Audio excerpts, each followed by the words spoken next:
Today is the day. I know you've all been waiting. I know you've all been so patient and so kind and so understanding, but it's actually happening. You're not crazy. You're not insane. You are completely right in being in your mind, and it is happening. Don't you worry. Invite to join Lucas, Jade. We are inviting our guest right now, view request, to join.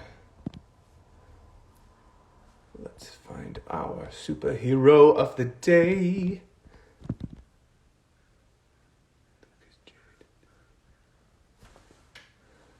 Jade Zumman. And it's happening. We're gonna have our talk. Boom boom. Invite to join. Oh no. We might be having a hiccup, but that's okay. I'm just gonna message him on my personal account. But we anticipated this. We also love the anticipation. It makes it more exciting. I know you're waiting. Oh my god, I know you're waiting. It's gonna be amazing. Joining us now.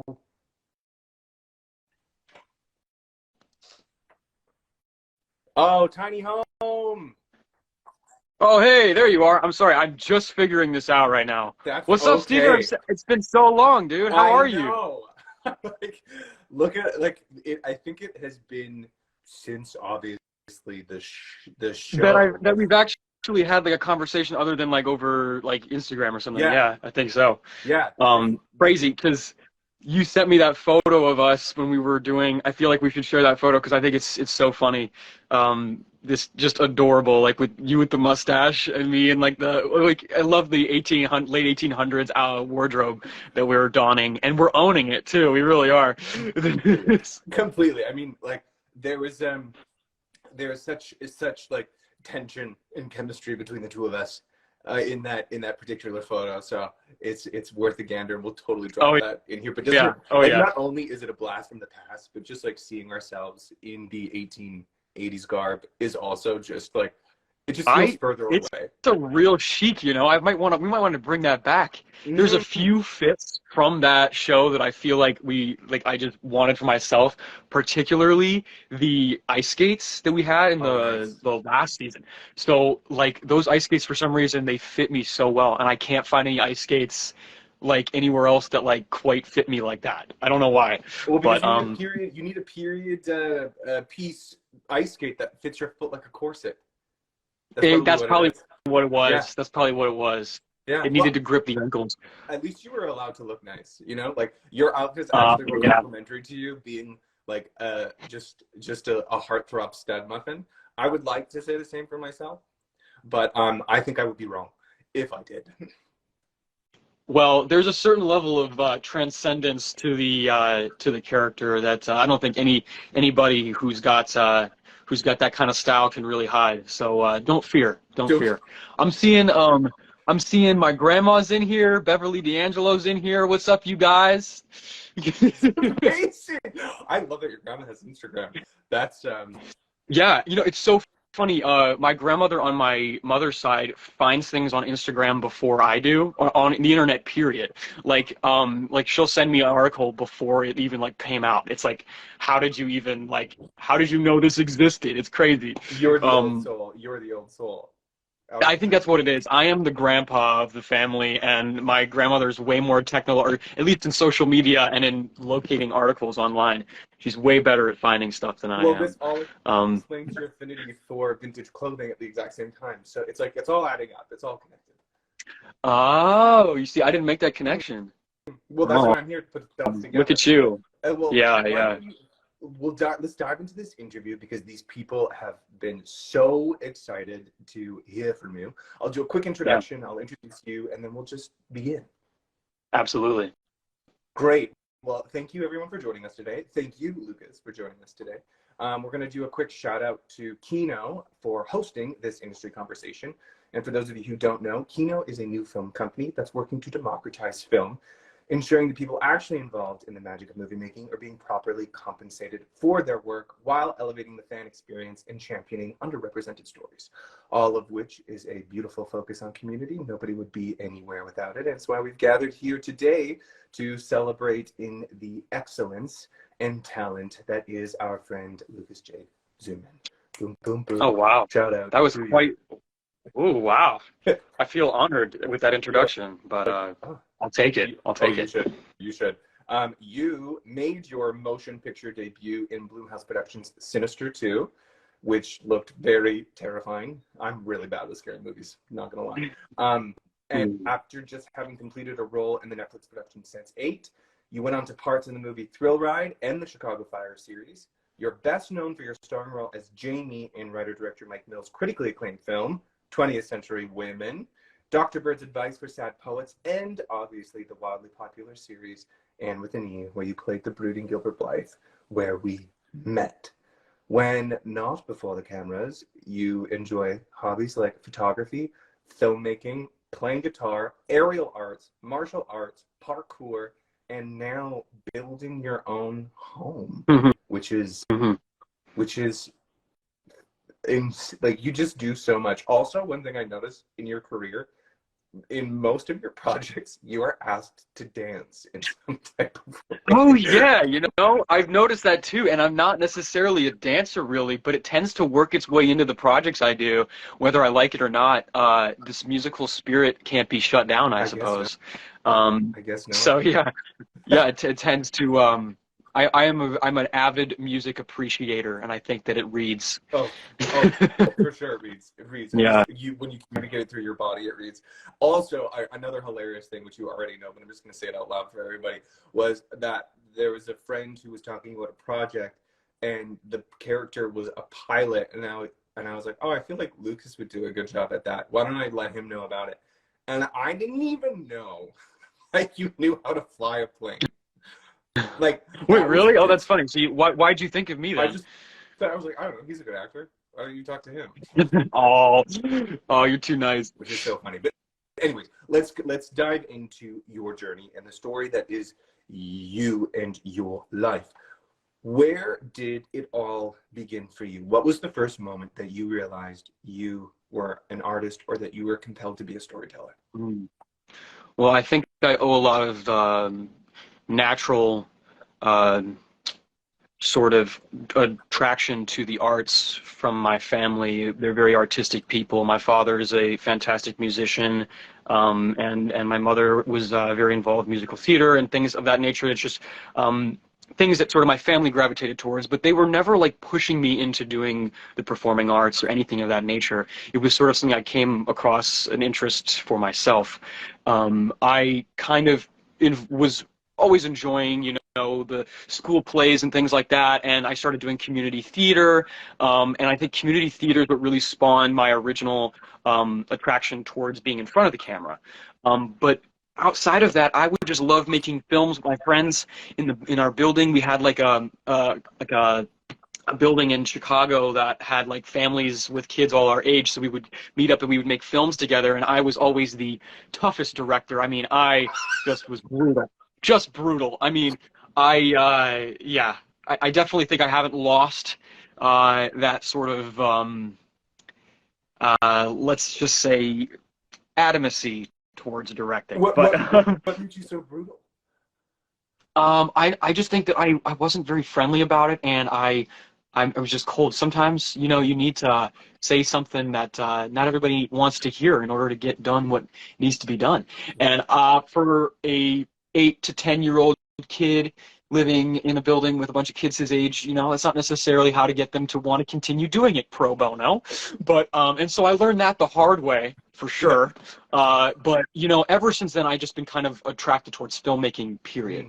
Being in front of and behind the camera. I love doing cinematography work. And so there's a few films that I've made with my friends more, I was going to say more recently, but in the past, like, I would say in the past 5 to 10 years, some of which have not been released, 2 of which are feature length. So, kind of just still, I mean, and one of them has been in editing for 6 years. So we'll see. My grandma said a bossy boss. A bossy boss. Yeah, that's fair. But yeah, so basically, I'm just always really drawn towards filmmaking and storytelling, and I consider myself a pretty good storyteller, whether it be through the medium of film or just talking to somebody, or writing. I love writing as well, but I've got like a million Google Drive screenplays that may never see the light of day. You know what I mean? So the passion is there, but the follow through is something else. Mm. But with Right. acting, I think I've been fairly successful, I would say, in pursuing my acting career. I've worked with some really incredible people, yourself included, that I'm just so grateful to have had the chance. So I know it's not over yet. My tea is boiling over, so just one second. No. I mean, this is Um, perfect. You're spilling the tea. The tea's boiling over. We're e- just at the tip of the iceberg here. exactly. It's a perfect metaphorical symbol right here. Okay. So I just feel like I've always been really drawn towards filmmaking Yeah. and storytelling regardless. And so when I get the chance to work with people like a director like Mike Mills or like Moira Wally Beckett, I jump at the opportunity. Mm-hmm. You know, let me just set you down for a second so I can pour myself some tea. Yeah, yeah. So you have had this passion. You are making these projects with your friends in the building. I mean, I also think that experience is one of the best teachers, especially within the film industry. And I think, like, we've harped on this a lot here, not harped, but tried to shout or share the fact that there is no one way into the industry. So what's the trajectory for you from like making these projects with your friends to then pursuing acting in a professional sense where you're going out for productions that you are not self-producing? Yeah. Well, I would say it's not as much of a flip of a light switch between that, but I do think that there is just as much validity in making work that may never be appreciated versus work that is in the public eye, generally speaking. Some of the most incredible works that I've seen from other filmmakers have been stuff that's so underappreciated. So I don't think that there is any harm in putting what seems like might be too much energy as an artist into a project that may never see the light of day. And all those pieces of writing that I've done in Google Drive, it's formulated my style as an artist, regardless of who sees it. And it reads when you do the work following that kind of energy you put into it. So I would say, if we're going to get logistical about it, after I was doing some community theater when I was about 11 or 12 years old, I was like, Mom, I really, really want to continue doing theater. I love acting. And so, she was very supportive in finding a audition in the area that was for a professional production of a theater production of Oliver Twist that I got cast in. And so that was my first professional production I ever did, was it with the Light Opera Works theater company in Chicago, and we performed at the Conn Theater at the Northwestern campus, and that was I got a taste for what it was like to live in the theater world, and I loved it.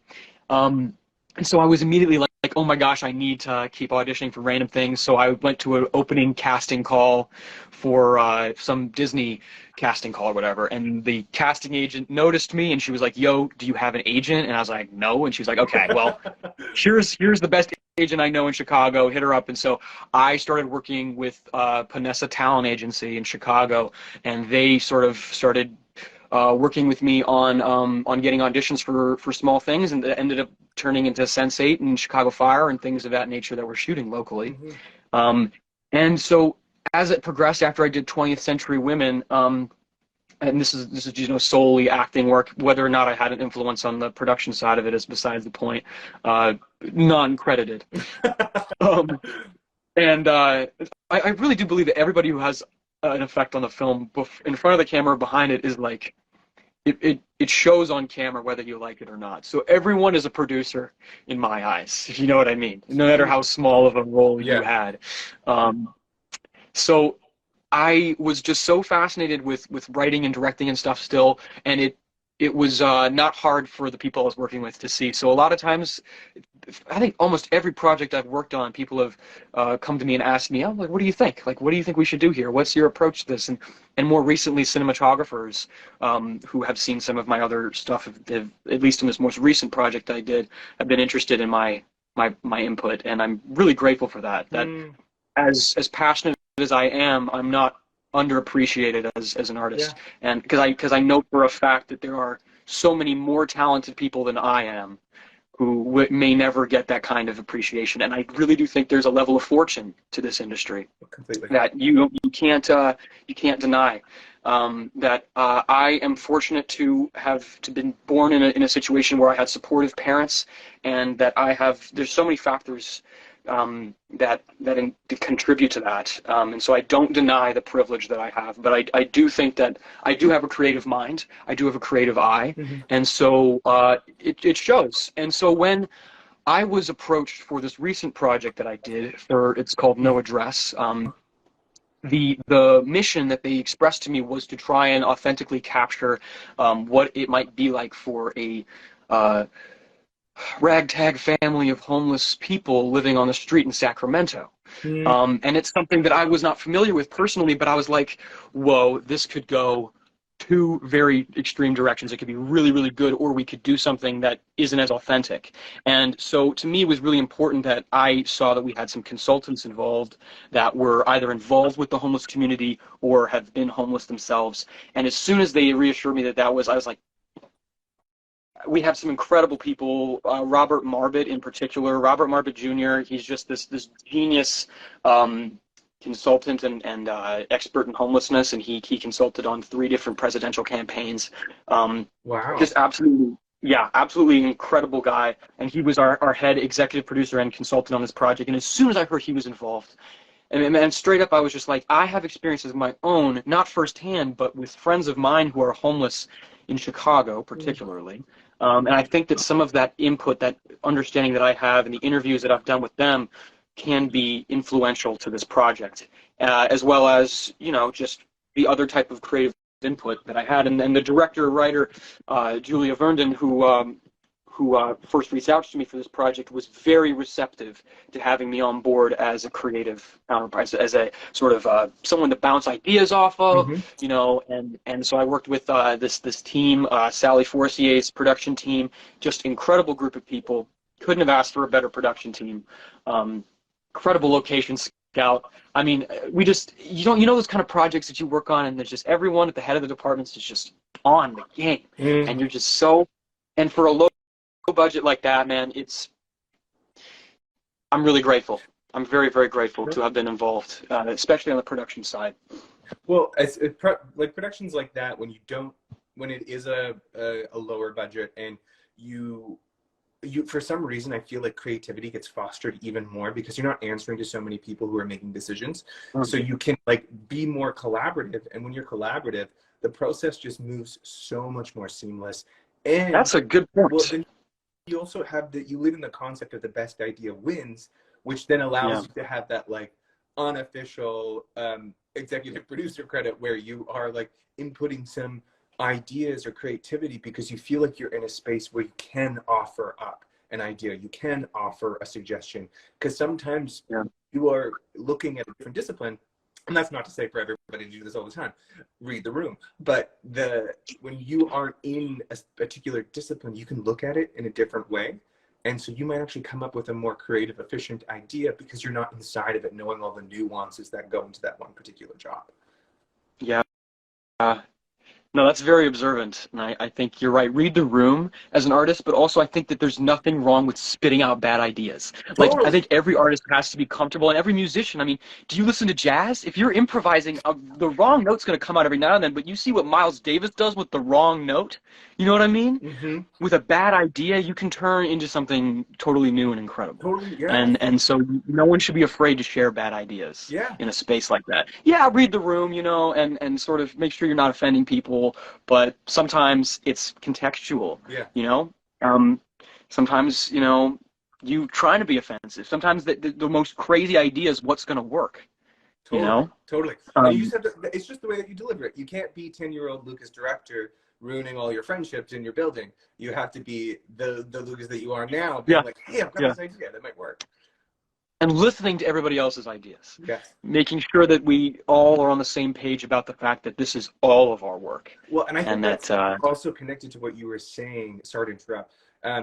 What you were saying at the beginning about your creative process and all of these projects that you have on the Google Drive, or the works that you've been doing with your friends that aren't necessarily out. All of that is art that informs art. All of that is your 10,000 hours. All of that is creativity and play, and like, you're just putting something out into the world.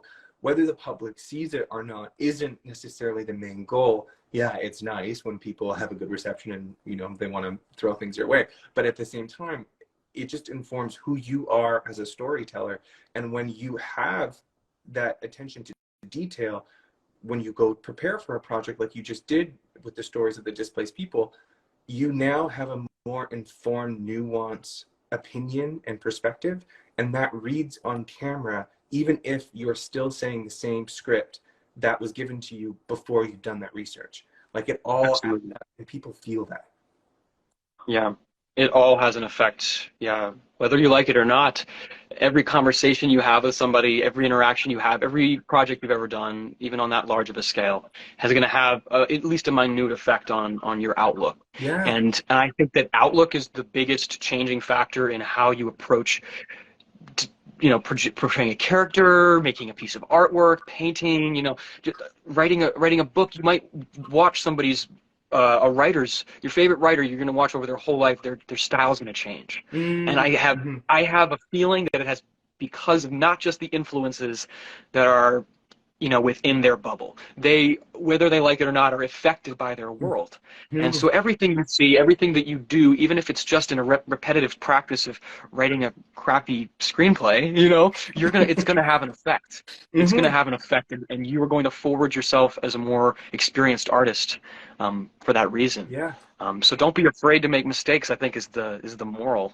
Well, what you just hit on something that I think is really important, especially for when people achieve what we call success, is this idea of trying to repeat that lightning in a bottle, where all of a Mm, sudden, like, you're not allowed to change, instead of being like, no, that process just continues. right. Like you're saying, it was luck. There's a combination of the right set of circumstances, talent, timing, whatever the relevance of the story for it to become a success. But that doesn't necessarily mean that you can repeat that afterwards. You got to be able to grow and allow yourself to change, because you want others to grow and change. Exactly. Exactly. It's a collaborative effort of growing and changing. Mm-hmm. Um, Absolutely. And that's why I'm so grateful for all the creative and encouraging people that I know here on this planet. I mean, to be alive in this time where we can share our works regardless of how they might compare to Yeah. others, and on a broader scale, everyone sort of has a bit of a platform. Mm-hmm. I'm really grateful for that. Believe me, it comes with its pitfalls, Mm-hmm. because there's an anonymity aspect to it that might cause people to react to your work in ways that they might not normally, Mm-hmm. and so that might break you down. But my only advice to every artist out there, if you have been receiving hate, is that you can't expect everybody to love it, Mm-hmm. and that there's no such thing as bad press, first of all. And it's lovely to hear feedback. Like, I don't care when people tell me they hate my work for this reason or that reason. It's like, oh, that's interesting that you have that perspective. It's true to them, like their reception of it is 100% Mm-hmm. valid. And I can't, I would be upset if everyone sat down in the theater and got up after watching our movie without a different perspective, each one of them. You Yeah. know, you you can't you can't expect everyone to get the same reaction.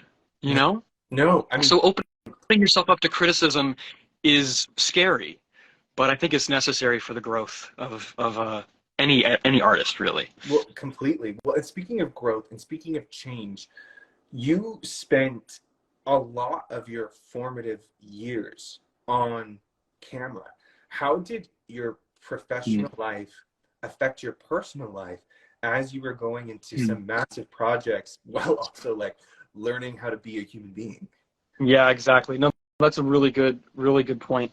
That I started young. I started professionally acting in film when I was 12 years old, and so I think it's very easy for people who have been involved with the industry from a young age to get lost, to not have a sense of self. I know a few people who have told me they experienced that, Mhm. and it's sad to a certain extent. Sometimes artists love losing themselves in their work. I respect that. I really do. Um, some of the best advice I ever got was from Annette Bening, who played my mother in 20th Century Women. And she said, Lucas, you've got to spend as much time, if not more, offset living your own life being Lucas than onset Mhm. pretending to be somebody else. And for that reason, I believe that it brings a level of authenticity to my work, that there is a realism to my recreation of emotions because I've actually experienced those things. So I made a point after she said that of stepping away and taking time. And before I did this film, No Address, I hadn't worked in over 3 years in the film industry. Um, and I had, in that time, decided I wanted to learn to fly. I wanted to diversify my skills. Mhm. Something that's very important to me is that I am capable of doing as many things as I can before I die. I want to use these hands to build things as best I can to Yeah. infect my environment. I don't think I have a shortage of desire to diversify my skills. So that's good. I think that not everybody has that urge. Yeah. But I don't think that there's anything wrong with being extremely dedicated to your craft, even from a young age, from a formative age. Um, but I do think that you can't get lost in your work. You have to remember your sense of self and center, and ground yourself every now and then. So meditation is huge. Mhm. Meditation is very helpful in being aware of what is really here, what is really now.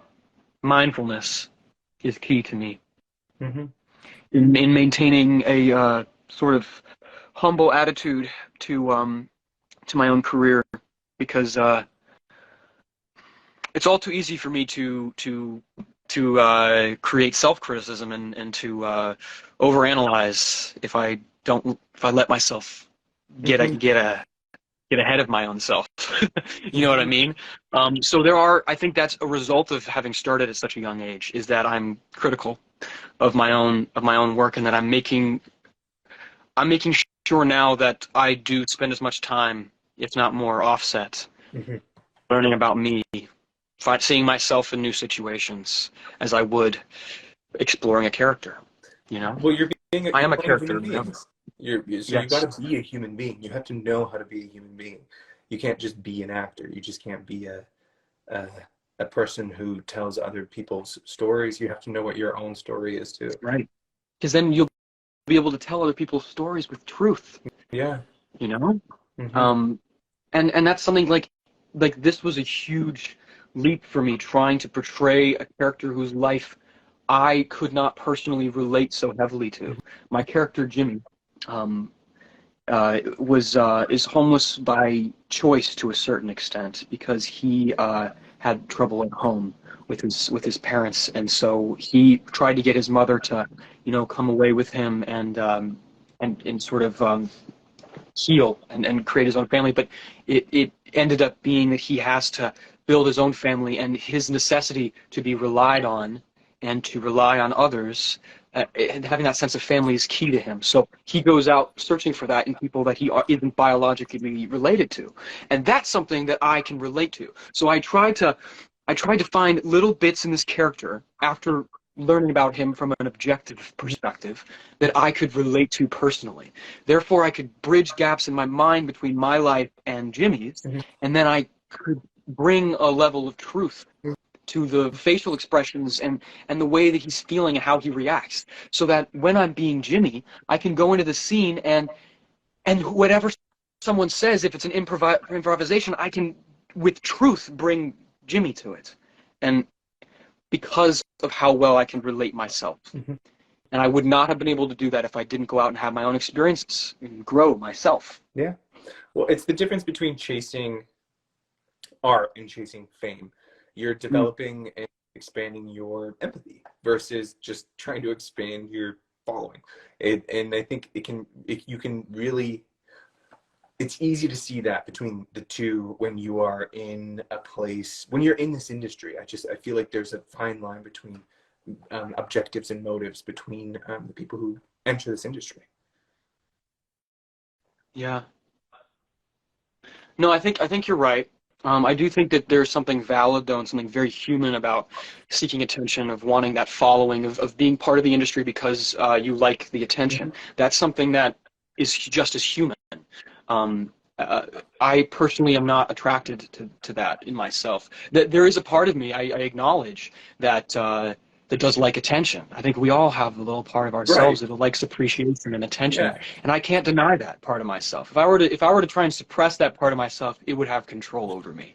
And I think because I embrace it, Mhm. I'm able to sort of go about with an approach of like, oh, someone appreciated my work. That's great. As a fellow artist, thank you. You know, Mhm. and that's a different level of desire for attention as opposed to mindless likes on Instagram. There's got to be something behind the like. Yes. You know, like why? Tell me, give me some criticism. You know, I enjoy criticism as much as I enjoy the compliments. Yeah, I well, do. we are Um, nuanced people, and we can have the capacity for both.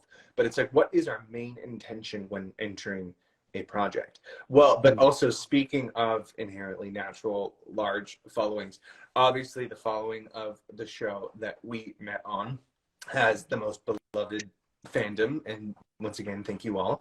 Why don't you tell me what your first introduction was to the world of Green Gables? Had you been familiar with the story prior to oh, the audition? What was your first yeah. step? Yeah. So the first introduction was probably my upstairs neighbor, Olivia Chambers, who, well, I did just drop her whole name, but her name was Olivia, and she loved the series so much, or she loved the book so much, the book series, and she would. I never read the whole books myself at that point. I was just hearing about it through her, right? So she would tell me, she would like find excerpts, like she would take little of her favorite parts and she would read them out loud to me. And so that was my first introduction to Anne of Green Gables. Um, and I, to this day, have never been to Prince Edward Island. Damn. So, so I can't say that I have that level of affiliation, Mhm. unfortunately. But as you know, there were, I think, maybe some tax issues or something, or there was maybe a tax credit that wasn't offered in Prince Edward Island that meant that we had to shoot in Ontario Yeah, instead. yeah. Um, I think it just would have been more Whatever it expensive was. to fly everybody out. Whatever But it was. I Yeah. hate to spoil anybody's enjoyment of it, but yeah, most of the shots were shot in Ontario. So that's a level that I don't have an association with Anne of Green Gables. But from what I understand, she was a fictional character based on a lot of real characters, right? Um, so I don't think that there's necessarily a harm, and you could say that there could have existed an Anne in Mm. Toronto. So Yeah. who knows? Yeah.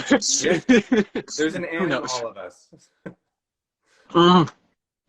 Exactly. I think that's why people might enjoy if they sit down and they relate to the character so much, then they can enjoy that. Yeah. Do you Um, remember what your first day on set was like? Do you remember what scene you were doing and how that day was? I don't remember what scene it was exactly. I know for a fact it was in the Yeah. schoolhouse where we all came in, and I remember looking around and being like, oh, it felt like the first day of school. It really did because no one knew each other. We were all just kind of like getting to know, and then like, okay, well, where are we going from here? Who's leading this? Who's gonna tell us what to go where? And like, it felt like the first day of school, even though it was, a film set and we were all acting. Because the first time I saw a lot of these people was actually in wardrobe. So Mm. sometimes it was like my only association with them until we started hanging out after we shot was like, oh, you're from the 1800s. Oh, okay. Like, Yeah. like, oh, you have a mustache. Like, like I remember the first time seeing you without your mustache was like, whoa. Who's that? Yeah, who is that man? What? And so then, like, obviously, this was such a big informative experience. I mean, I'm assuming because it was for me. But what would you say, like, throughout that process, was your most challenging scene to shoot, or what was one of your biggest like obstacles that you went through? On the show. Yeah, Yeah. 'cause you had some pretty Um, heavy stuff. yeah, that last season, and so losing his father and losing Mary, I think those were huge moments. Hmm. Um, I think some of the most heartfelt moments that I had on when we were shooting, I think, was with Sebastian, working with Delmar, and some of the scenes that me, him, and Kara had together. Just it hit my heart because I remember those were scenes that Anne, the director, Anne, wanted to focus. We spent a whole week rehearsing those scenes. That was the only time that we ever did that for the entire show, Mm. for me anyway, where we spent a whole week rehearsing those scenes because of how emotionally just back and forth it was all just. I mean, we were like a little family. Hmm. Talk about a family of people who kind of were formed out of necessity and sort of out of a love despite their non-biological Yeah, affiliation. chosen Um, family. it was really heavy. And there were, because I feel like I was able to sort of from the very beginning develop my relationship as Gilbert to Anne. Hmm. So that was something that was a little bit easier for me to pull off, I think, because I had already given it so much thought and consideration.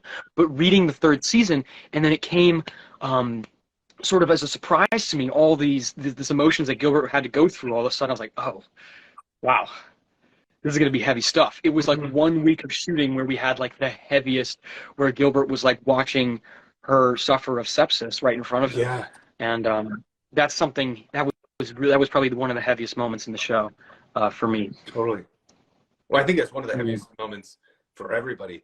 And this was one of your first experiences where you were playing a character like repetitively. You were coming back and revisiting it. It wasn't like a Right. film that just stopped. What was that like for you to investigate meeting this character again as they grew and they changed, as you grew and you changed from season to season? Well, I'm really grateful that Gilbert was one of those characters that I did have a lot of places where I could relate Mm. to his life, where I felt like his outlook and his desires to travel and be worldly and just to have an open-minded perspective about people and trust Mm. that there's good in everyone. I totally relate to that. And I think that a lot of times the Gilbert in me is taken advantage of by real people who are cruel. Mm. Because the world is not as kind as you might want it to be. Um, so I had to sort of deal with that over the years, and I think from the years I was 14, 15, or it was like 15, 16, and 17 that we were shooting Yeah. those, or I think it was 14, 15, and 16, whatever it was. My ages for when we were shooting the 3 seasons. Over those years, you might see that progression in lack of trust for individuals, and still trying to maintain this outlook of there's that trying to see the best in everyone, Yeah. and that's something that I think was very present in me during that time of my life. For sure, was realizing that I needed to fend for myself. Mm. Yeah. Hmm. The the like there's such an interesting point that you make, because the character also has to fend for himself. Like you are a part of the community for so long, and then your character goes on a completely separate journey from what is Yeah. in the traditional book, and then at the same time you are having a singular experience. Like there is the character of Gilbert for the most part is tied to Anne in the books, and then this interpretation that Moira made allows Yeah. Gilbert to fly into his own identity. And it was obviously, it's like that was new territory because it was new material at the same time. Definitely was, for sure. I love that Moira wrote in between the pages so Yeah. much. There were, especially if we're talking about that, the relation between the locals and the indigenous people Yeah. of Canada. That's something that wasn't really focused on during the books very much, but it was there during that time. That was very present, and the character of Coquette and all of these. I mean, and then the reform schools. That was all very present, and I'm so grateful for that kind of grit that Moira Wally Beckett added to the series. Completely, because it's like everything was happening historically at that time, but just people weren't writing about it. So Off camera, yeah, and to be completely blunt, the white people weren't thinking about it. They No. didn't care. And Well, so that's part of it. well, and using the vehicle of something that is so beloved to then also shed light on is it just like using your platform as a message. Like that is the beauty of having built such a large audience to then be like, okay, now let's tell Yeah. something that matters. Introduce an idea that might be a little bit hard for you to swallow now that you've taken the sugar, you know. Yeah, And so I'm really grateful that she did that, because you know you didn't have to. There was a whole story there just in the books that she could have turned into a screenplay, but she chose to go above and beyond and add some authenticity to the time period. completely. So that, what would you say was one of your most proud moments or favorite things to have shot or experienced throughout that production? Hmm. You know, it's so funny because over the 3 years that we were with the 3 seasons that we were shooting those, I I feel like I did all little projects in between too, and so sometimes I have a memory that comes up that's like, oh my God, I forgot that we shot I forgot the whole carnival scene. Like, whoa, the amount of energy and time that the set deck put into building a whole carnival in Yeah. just the middle of a random field someplace, so that by the time we show up, it was like already there. That's crazy. That blew my mind. But I don't know. To answer your question, uh, what was the most profound? Like, what was the most, Yeah, interpret it in the way that you want, but like, what moment were you most proud of, like that you can think oh, of, okay, I got you. or your favorite scene, depending on which Well, director. I was very grateful to be associated with the project when she was writing in between the pages like that, and she introduced the indigenous people of the area, because that was something that I was kind of a little bit originally upset about not being approached as a topic of conversation.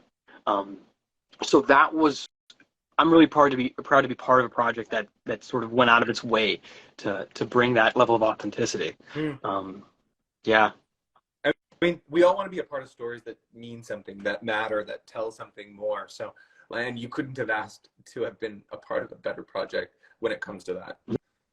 no, you're right. So, thinking about all of that, what would you say was your greatest takeaway from that experience? From Anne in particular. Yeah. I think my greatest takeaway was that I think working on a series is compatible with my style of acting, because, Mm. or my style of working with anybody, because, well, I love working in the restaurant industry and in places where you get to work with the same people over and over again, and you develop a chemistry, and you start working like a well-oiled Mm. machine by the end of it, you know? And I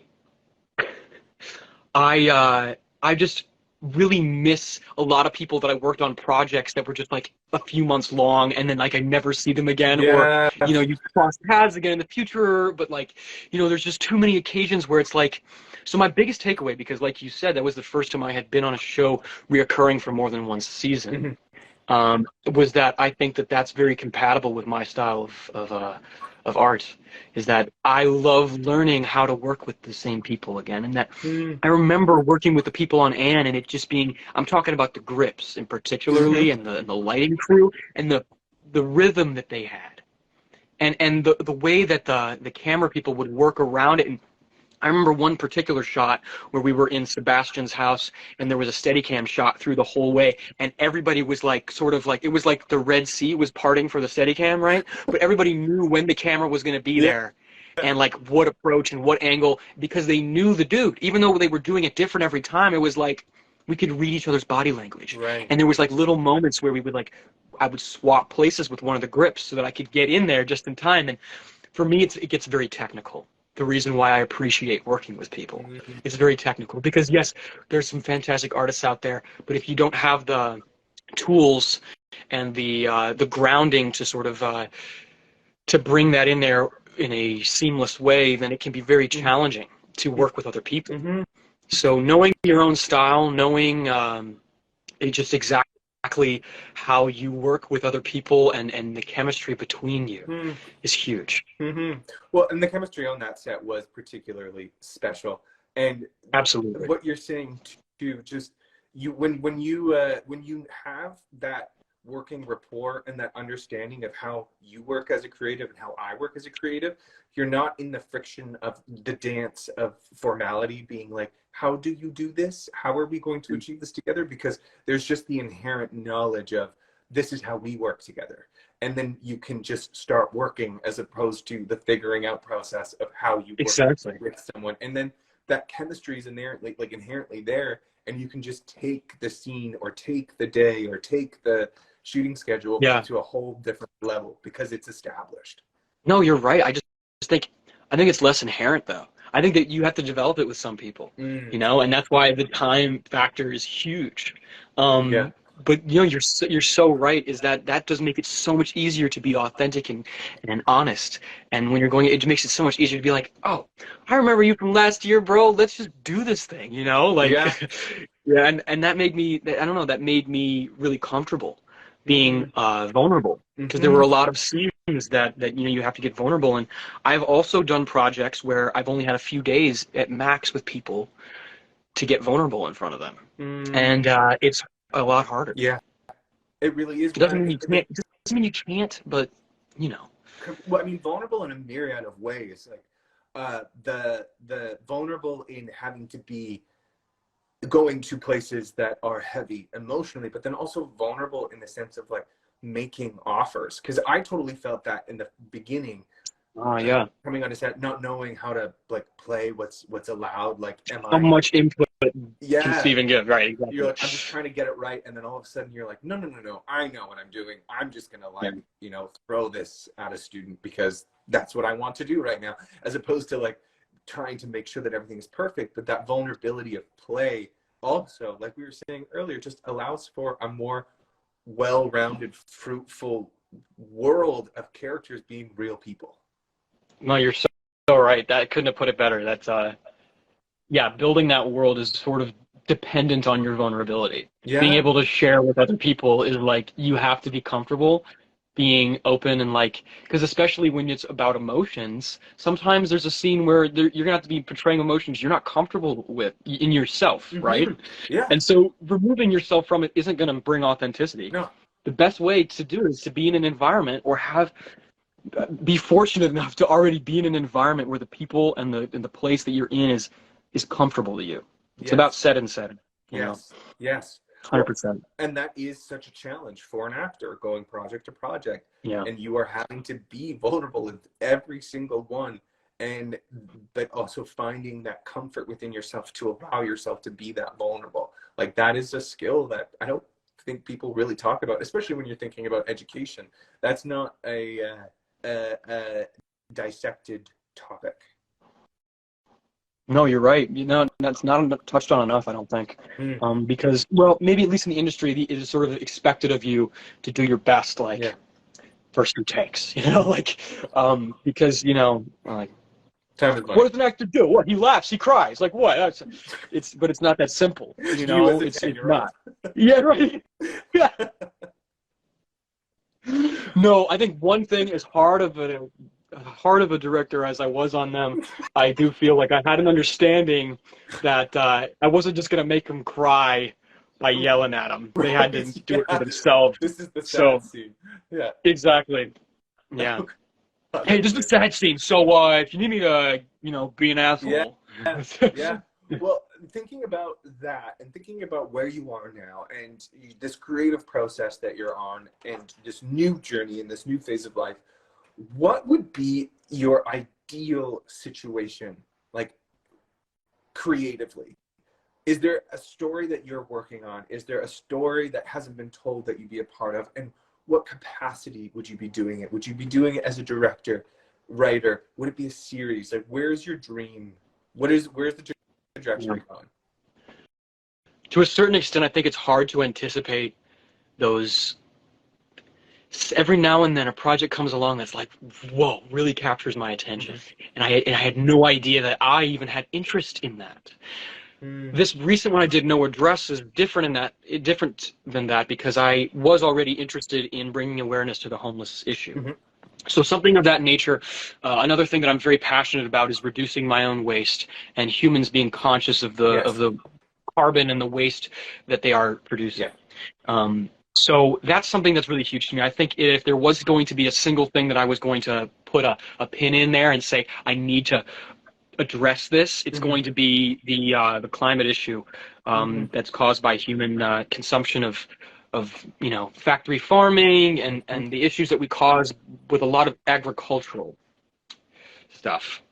Humans are a little bit selfish, if you haven't noticed in your time here on this planet. Yeah, no, what are you talking about? Just a little bit. We tend to take advantage of other people and our environment. Yeah. And I think that if I were to try and bring awareness to anything else in a future project, it would be that. I do think that I'm going to continue to try and work in the capacity as a producer. I love to direct. I love to act as well. But I think that I have an affinity for all different sides of this industry. So it's hard to say. Well, no, I think that's great. I'm a firm believer in that. Speak it so that it can manifest and come true.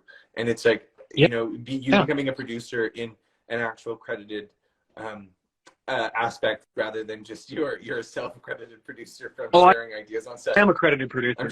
Don't forget. I'm just teasing. Yeah. But I think that's wonderful, and you're obviously such a deep lover of this industry and a deep lover of the art form, and using your ability to tell stories to share greater messages that can have an impact.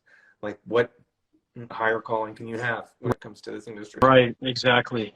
I'm really, really grateful to be able to share my creative instincts like that, because I know many people who are very strong creatives, and I do feel like a lot of artists go underappreciated. And I think it has nothing to do with skill. I think it has nothing to, like I said, I don't believe in luck, but I do believe that there's fortune involved. Yes.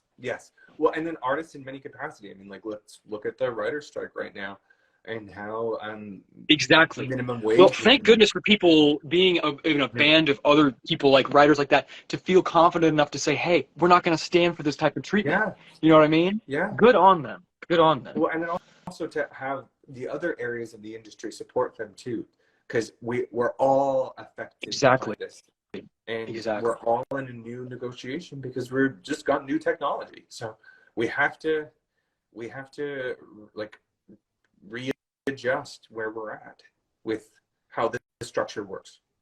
But humans, I have faith in us because humans are very good at adapting. So I think everyone else is going to kind of find a way to be like, okay, these people need to be treated better. These people need to be paid better. And then we all adapt to kind of accommodate the fact that some people in our society aren't being compensated well enough for their time and their energy. Yeah. And I'm not just talking about the film industry. No. I'm specifically in my mind, I'm thinking about the educational system and the teachers being completely underpaid. It makes me very sad because there is nothing more important than the education of our youth.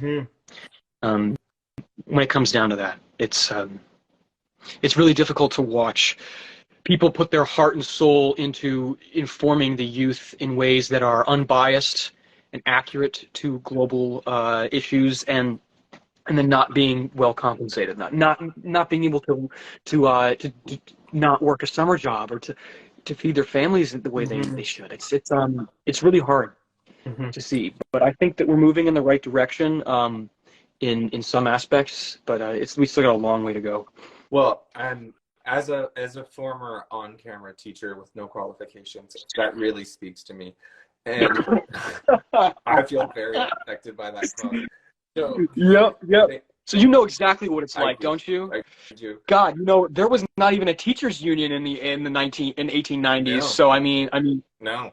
let alone talking about like a GLAD union for Oh my God. homeroom schoolhouse teachers. That's Um, so funny. There might have been a teachers union. I want to preface again. I don't know for sure about that, but look it up.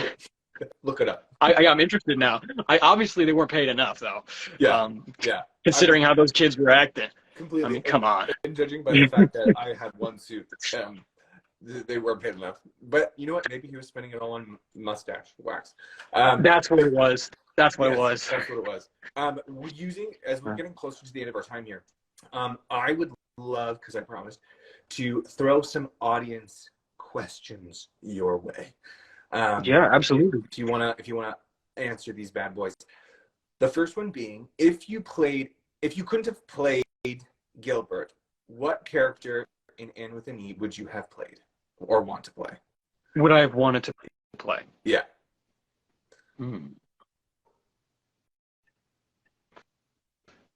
That's interesting. I actually never thought about that. I'm gonna say Delphine. The baby. She got it easy, bro. She got it easy. She gets to lie there and just like, wah. Delphine. I mean, that might actually be the hardest because, like, the babies live at 10 or 0. You know? Absolutely.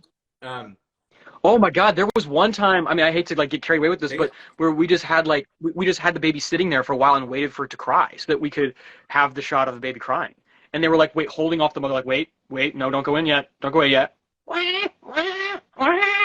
Wait, hold on. 5 more seconds. I was like, oh my God, the poor baby. She honestly had a harder job than we all did. She's traumatized. Yeah. I can't even. That baby's gonna remember being like, I don't know why, but just to reiterate, the union was entirely complied with during that process. Don't worry. It's also babies cry all the time. That's what they do. It's what they do best. It's how they actually communicate.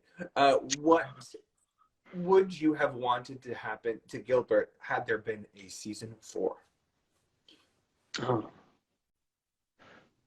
I would like to have seen him actually become a doctor. I'd like to see him actually fulfill his prior dreams and start working the profession of his choice.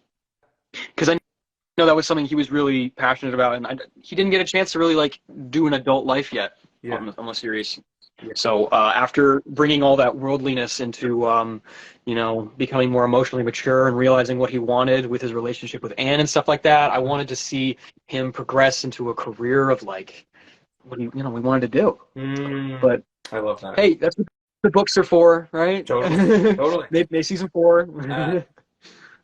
What memory, on or off camera, from Anne do you remember the most?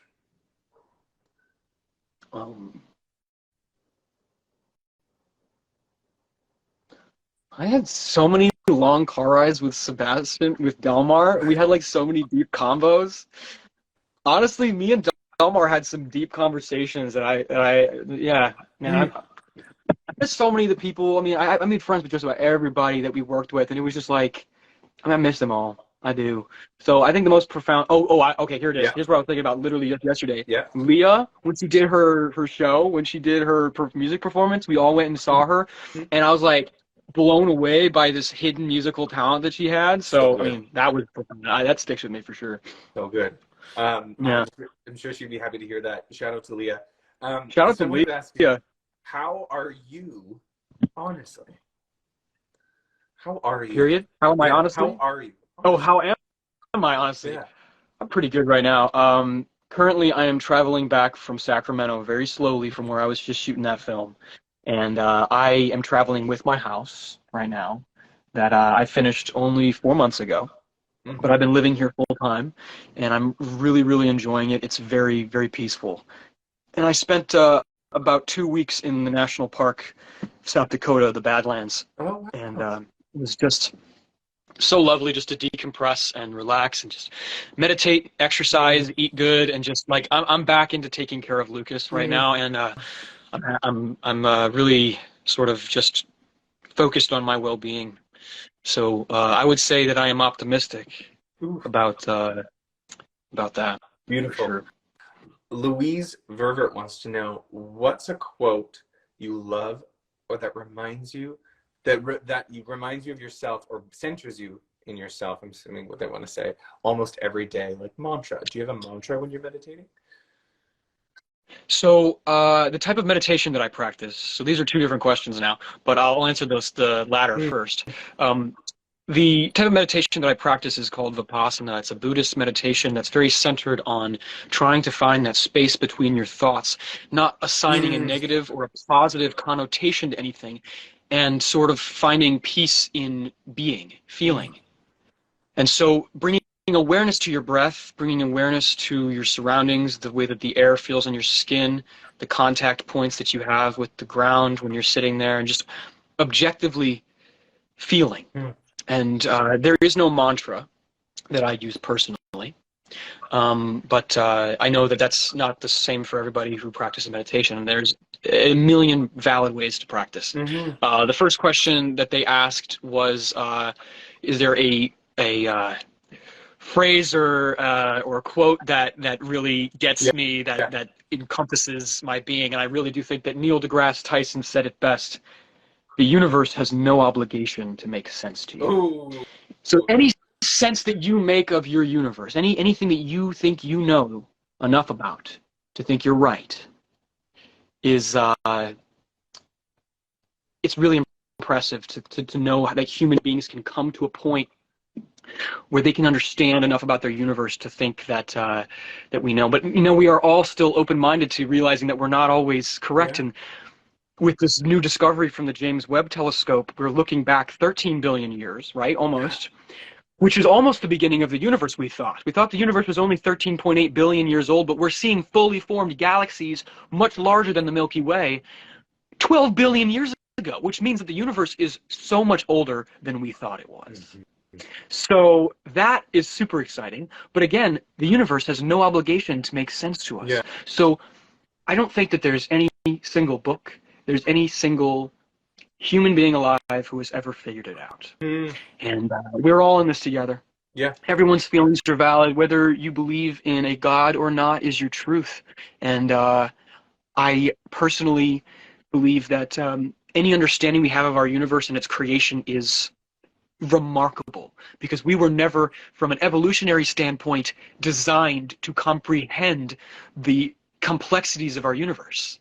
And so for us to sit here and do experiments to the level that we can think we understand it is remarkable. Humans are incredible. But we have to remember that anything we know wasn't an obligation for the universe to reveal to us. We have to puzzle piece it all together ourselves. Yeah, two things. Number one, also fantastic mustache. And then number two, the Neil deGrasse Tyson. And the yeah, for sure. the things that remind us that we are insignificant make us significant. So just like the universe is bigger than us, nature is bigger than us, and we are just a small part of it, and we are an important part of it, but we are not all of it. And like remembering that too is what I got out of that. But don't lose the identity with the universe there. Like you said, we are part of it. The what we're mostly made of, the elements in our body, okay? So oxygen, nitrogen, hydrogen, and carbon. Those can only be formed in stars, right? Me and you, everyone who's watching this right now, everything that you hold dear, everyone, we were all once in the same star together. All of us. We were all once a star. We are all star stuff, okay? That star went supernova and it enriched this part of the galaxy, and Earth was formed, and we all are little amalgamations of energy and life. And it's beautiful. Feeling small in comparison to the universe makes me feel one with it. I know that I am just as much a part of it as any other bit. And there is no point comparing yourself, because we all have this identity. Every artist who presents themselves out there is sort of an archetype of everyone's human condition. We were star roommates is really what you were saying. That's what I got out of that. We are star roommates, buddy. So cheers to that. Yeah, we're star stuff, man. Well, we're getting to the end of our time. I've got two final questions for you. The first being, looking back at either 10-year-old Lucas or your first time in Oliver or your first time on a major set, what piece of advice would you give your younger self? Take my time. I got very few chances to just be a child, I feel like. Well, I would say up until I started working, I had a really nice childhood, and I had a lot of friends my age that were just lovely, and I feel like I spent a lot of my teen and high school years um, sort of adulting. And so I was pretty much entirely independent by the age 17. I wish that I had taken more time because I'm a freaking old man, dude. Like right now, man, like my ideal evening is like drinking tea and playing chess, and like most of my friends are like 2 to 3 times my age. I Like love that. I needed to slow down, Yeah. man. I'm grateful for where I am right now. Yeah. I've gotten to do a lot with my life so far. But I still think that I could have embraced my innocence, my childhood a little bit more. Mm. Mm. Well, I mean, first of all, that actually sounds like an amazing evening, even if you're like a Pixar Oh short yeah, film. man. But A little wine and cheese, like come on. a Cook a charcuterie, nice little meal. yeah, having Come a on. little spread in front of you, that sounds like a divine time. Seriously. But I mean, I think that message applies to a lot of people, just in the sense of things will change and go by, so enjoy them while they are there. Like Yeah. even the connection of everybody on the show, your connection to your childhood, your like, just enjoy it while it's there. And I know we say that all the time about things, about everything, but if we actually look at the grand scheme and we look at the history of the universe, we are here for such a tiny blip on its world calendar. So Yeah. No, you're so right. I think you said it very good that it's we should enjoy it while it lasts. And I think the best philosophy that I like to use to approach this is sort of the Marcus Aurelius Stoicism vibe. He says basically everything that happens to us, everything we have in our life, we owe to circumstance. And so once circumstance can give it to us, and another time circumstance will take it away, and that we own nothing. That circumstance is sort of everything that we have, everything that belongs to us is really belonging to the circumstance. yeah. And if you consider yourself part of that, then you can go with that flow and feel comfortable losing physical things. You can feel comfortable losing people. Mm-hmm. It's very hard to face as a human being with emotions because stoicism is inherently, if you ask me, just inhuman.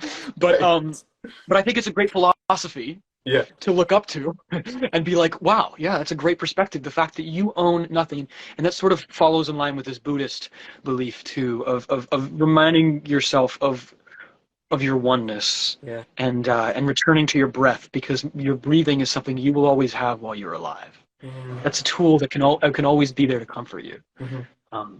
So that's my favorite tool for meditation for that reason, because it'll always be there with you. Mm. That's very well said, and thank you for sharing that. I really appreciate it. You've given me some good tidbits to walk away with, and beautiful reminders. I'm glad. The final thing that we like to end on here, and is what we call the ask. We are community-driven creatures. We are most likely willing to help each other out, but we don't always know how. So since we've gathered a group of people here today to learn about you, your mind, your journey, your artistry, what would be the best way for this community to champion and support you? Would it be checking out a particular project? Would it be following a particular meditation? Would it be, helping you develop one of your projects that you've been working on? What would be the best way? My ask for anyone who is interested in accepting this mission is to spend a day off social media focusing on yourself. And that and just remind yourself of truly what is there in life to experience, without feeling the need to accept others or be accepted by others. So it's not, I would say that it is just as much for me as it is for them, because I identify with the human race. I identify with people, and this whole generation, I think, could use a reminder to take a step back and focus on you. You know, Mm. like you are important. You Mm-hmm. know, to you. And sometimes the best thing you can do for other people is to internalize, to focus on yourself and ask yourself, what's true to me? What's my Yes. real? Yeah. Well, what you gotta fill your cup. You gotta make sure that yours is plenty. Because if you don't have anything to give, then there's no point in giving because you're not really giving. Yeah, selflessness is great to a certain extent, Yes. believe me. But I've been walked all over before because of that. Because I am so giving and because I tend to spend a lot of my energy sometimes on other people. And it took me quite a few years to realize that I needed to take a step back and that the best thing I could do for me and for everybody who loves me Mm. is to focus on me and get better, get stronger, get Yeah. healthier. Yeah. And Yes. yeah. Look at you. You need your own TED Talk soapbox. Like this is a soapbox. Is that what they call it? A milk Yeah, tote? I don't know. But yeah. whatever it is, I want to continue to use your platform for good. Here's Thank you. here's my soapbox right now. Just Ah, get up on that. beautiful. Beautiful. Well, thank you so much for this, Lucas. Not only was it like personally gratifying to get to see you thriving, get to see you being the best old man that you can be, and sharing that gorgeous soul of yours with the world, but it's been so lovely getting to catch up, and I deeply hope that there's an opportunity for us to do so together in the future. And Yes, dude. Oh, it's gonna have to happen. yeah, I want to see, this home of yours. And Hey, I mean, I don't know how much time you got, but I can give you a tour if you want. It's not huge. oh my God, give us a tour. That would be Yeah. great. Do it. Hell yeah, man. I don't know if you're on a time allotment or something like that, but I'll give you a little tour, man. Let me just put my tea down. Nah, dude. Nah, dude. So right now, I'm chilling in Minnesota at a rest stop because there was some crazy winds on my route. So I took a little hiatus. So we'll start over here. Yeah. Okay. Yeah. We got the. I wonder if I can. Oh, I can't. Oh, I can. Yeah. Okay. So I got the front door here. I put my shoes there. This is my little living space. Okay. This is where I've been chilling. Okay. Some of my favorite artists' works. Okay. Moving into the kitchen here now. We got like a full kitchen. Okay. I got an induction burner. Okay. Got my spices. Got a full kitchen sink there. Full refrigerator. Across the way here, we got a little bathroom here, and I got my incinerating toilet and a full shower, which I love this thing. Oh, I wish you could smell the like place, man. it gets rid of all of the junk. Like it just burns it up. Basically, all the biomatter is turned into this little bit of ash, and it comes out. There's like a little bit of an ashtray at the end of the month. I empty it out. It's all sterile ash, and you can use it as fertilizer. And it's completely sterile, and after a month of me and all my friends using it, it's like nothing left. It's much better for the environment based on water consumption. Yes. And the only argument that people have is, oh, you use a ton of power to do it, but I'm 100% off the grid solar. So all the power that I'm using for this is generated on sunlight. So there's that. Water, all my water is heated by sunlight as well. And again, I wish you could smell this place because it's all pine and cedar, and so it just smells incredible here. I bet. But yeah, now moving up into my other living space because I got like 2 living rooms and a little library up here. Oh, nice. So this is my little library up here. I'm gonna do like a little cozy corner where I can like chill and read my books and stuff like that. I got my whole solar setup right here. Right now, my batteries are charging from the sun, and now you can see I'm just at a rest stop. Damn. Yeah, so if I open the door here, you can see sort of Wow. where I'm at. Yeah. Wow. And you're like so good at driving it now too. And you have a lot. I've done over 2,000 miles in it now. So that's good. You've got stairs. So this is my sleeping loft, right? Oh, This is where I sleep. It's pretty chill, and I keep my clothes for this season right here. Yeah. But I've got like clothes for other seasons are vacuum sealed in my storage. But this is and I got another little storage loft over there for my camera gear, telescope gear, and stuff like that. But it's very very comfortable here, man. I'm not gonna lie. It looks It's so damn cozy and yeah. like Like fresh. I've And said, I've been living here for about 4 months now, and I love it. I really do. well, it also And looks I'm like you trying to. probably have more real estate than any apartment in New York City, and you're probably living at a fraction of the cost, Oh, a fraction of the ecological footprint, obviously. that too. I have no bills whatsoever, and I feel like I have more space here than I did in my almost 1,000 square foot apartment in Chicago, which is not big by any means. That's a normal size apartment Yeah, that I was sharing, and it was like this is less than that yeah. by much, but it's definitely it feels like more space for somehow because it's just the way I organize it all. Like I just feel like it's just it all the layout, the lofts I think help a whole lot. Yeah. And I got 3 of these lofts here, so It's so good. it's thank you, sir. It's so good. I obsessed, love it, and I just love the, like you were saying about the smell. I just love the look of it too. The wood everywhere is just so sleek. It is very pretty. So this is a blue pine. There's a story behind this. This is blue pine, and the reason why it's got this blue color, this blue tone, is because there's these beetles that infest it, right? And these the tree creates this sap in order to kill them off, and it creates this beautiful, like it dyes the wood in this really beautiful way. And you can actually, I'll show you some places. You can actually see where the beetles were eating through the wood, and I love it because it just tells a story. You know, you can see all these little points where the beetles were eating through it, and even like on this little trim piece that I have here, there's like this is where tiny beetles were eating, like baby beetles.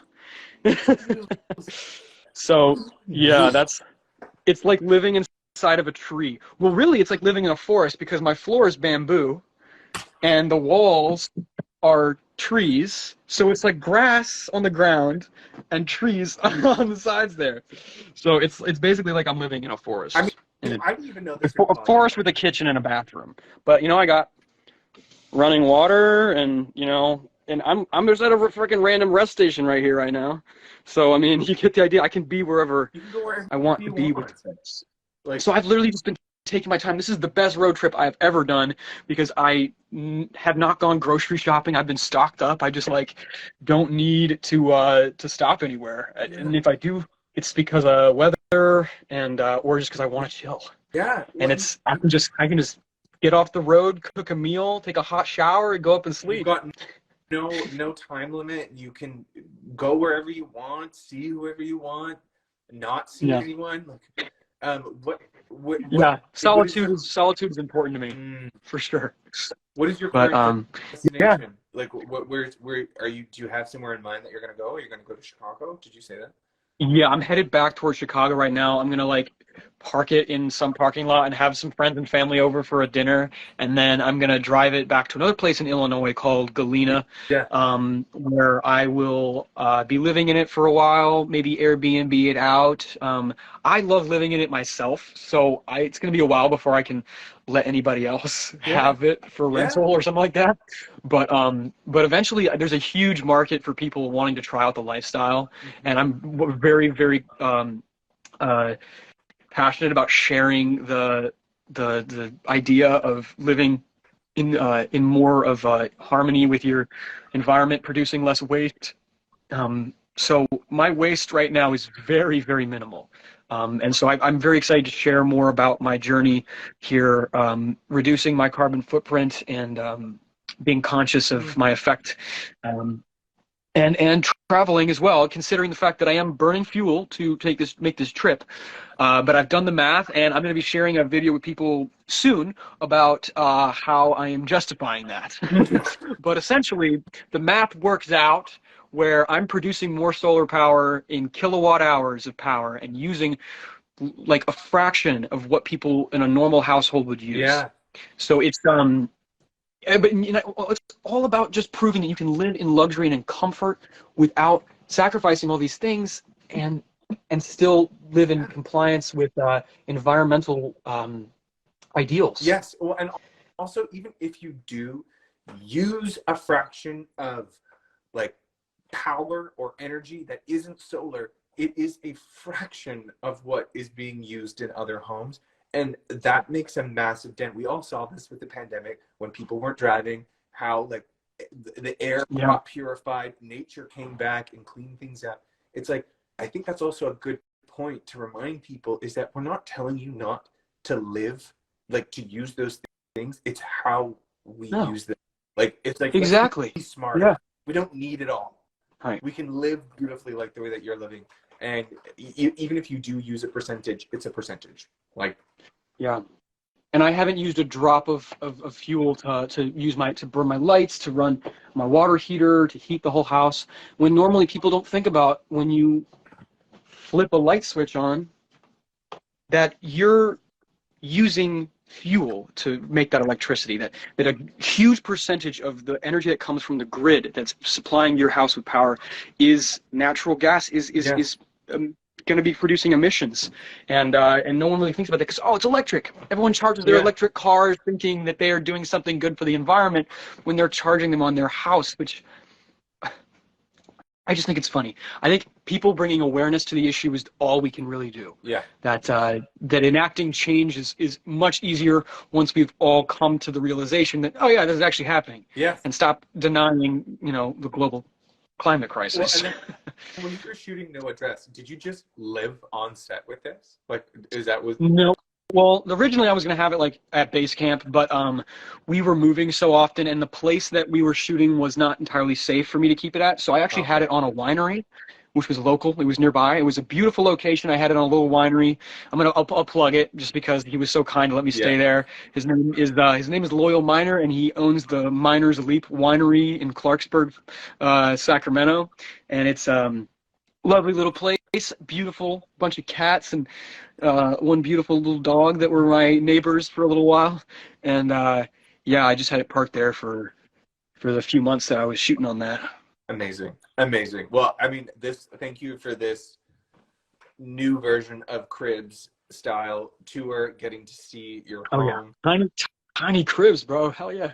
So good. There's gonna be a show about it soon enough. There'll be tiny cribs. I know they have like tiny house, giant journey, things like that, but yeah, we'll see. Yeah. Yeah, no, and like, thank you for your message. Like, your messages of supporting the environment, artists, and like mindfulness, and encouraging people to like live their lives. I think it's really easy to get caught up in hustle culture, and no matter what industry you're in. That was so hard for me to say. Hustle. I was like, hustle. No. Absolutely. I heard you. Hustle culture.